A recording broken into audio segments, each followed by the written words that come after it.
Just Stop Oil donor Dale Vince pulls cash and says more protests are pointless.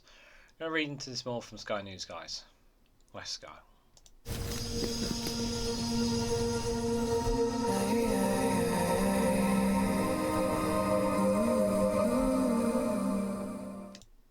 Good morning, good afternoon, good evening, wherever you are in the world. This is REGANELITE here with an article from Sky News with a headline that Just Stop Oil donor Dale Vince pulls cash and says more protests are pointless.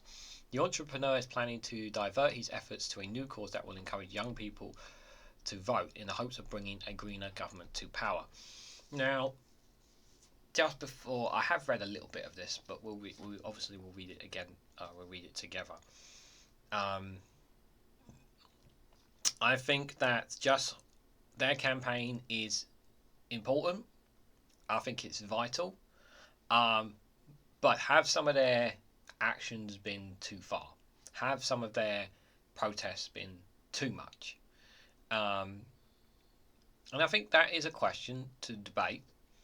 But the other point I have back to you is, well, what else are they supposed to do? If the answer is not protest, what are they supposed to do? Because they have written letters, they have done petitions, they have done all the legal routes that they have needed to make their point, and they just want to have a voice and have their say about how important it is for us to stop and reduce oil and look to more greener energies. That's their position, and I'm, and I wish them the best. I really do. But what else are they supposed to do? Is Dale Vince right to pull his cash from them? I think there's another question we need to ask ourselves. One of Just Stop Oil's top donors has announced he will stop funding the eco group and will instead focus on anti-conservative campaigns.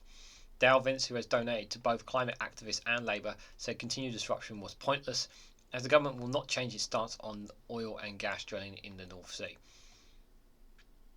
I think he's right about the Conservatives have no intentions of changing their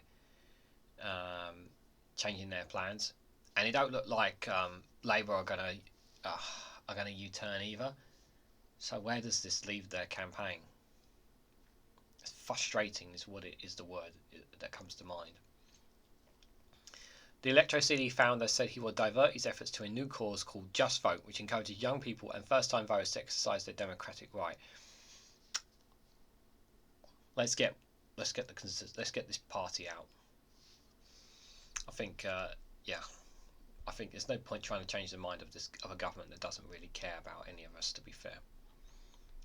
In a statement, Mr. Vince said, "It's the fact that our electoral system that only one or two parties can form the next general election. We want to bring a focus to this reality and to the opportunities that we have to elect a green government, one that will embrace the opportunities we face rather than make the enemy of them, and use them to tackle the long list of issues we face as a country."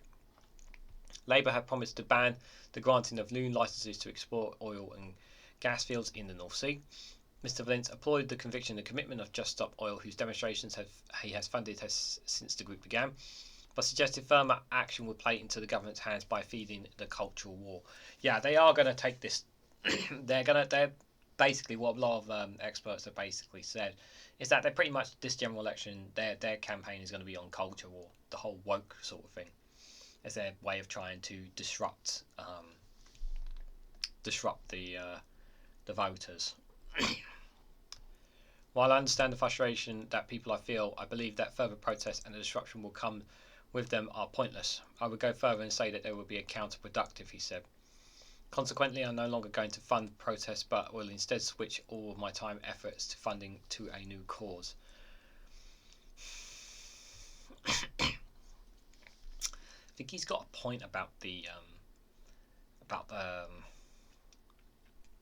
if the protests are just going to be ended up using to benefit the culture wars. He does have a point there, to be fair. It comes after Rishi Sunak watered down efforts to tackle the climate crisis, including a 5-year delay to the ban on new fossil fuel cars to avoid the public backlash. Labour pledged to retain the 2030 target for electric cars if it wins the next election. Mr. Vince's stance as a backer of the group has sparked calls from Conservatives for Labour to return donations from him, arguing it legitimises their tactics. Yeah, of course they would say that. Mr. Sunak has also sought to highlight Mr. Vince's support, saying it shows eco-zealots from Just Stop Oil are writing Keir Starmer's energy policy. Don't think they are, if I'm honest. Labour have rejected suggestions Just Stop Oil influences its policies and defended receiving donations from Mr. Vince, saying that he is a perfectly legitimate person to accept money from. Polling suggests Britain's support measures to tackle climate change, but the balance sheets, when asked if their opinion of such action, dealt a blow to their personal finances. It's an interesting position, that's for sure. I mean, he is right in saying that if it plays into the hands of culture war, is it worth Just Stop Oil doing these protests? And I do think he's got a fair point there. Do I agree with him? Yeah, I kind of do. But the other thing is, it's like, well, what are they supposed to do? Just sit on their laurels? Like, here's the thing. Like what are they supposed to do? Like, they can't just like sit quietly about the issue. And they're right to have their voice in this. I would just say it's deeply frustrating for Just Stop Oil. If it does play into Conservatives' hands, so what other options do they have? What is the other options for Just Stop Oil? It's a question I have, and I'm quite honest, guys. I don't really have a straight answer for you. But what do you guys think about this? What do you guys actually think of Just Stop Oil? Do you think they actually go too far with their protests? Do you think their actions are justified? Do you think Dale Vince is right? Do you think it'll play into the Conservatives' hands, this whole culture war sort of thing? What do you guys honestly think? Let me know down in the comment section below. It's definitely some food for thought, that is for sure, guys. Like, share and subscribe as always. Thank you very much for watching. I hope to catch you all very, very soon.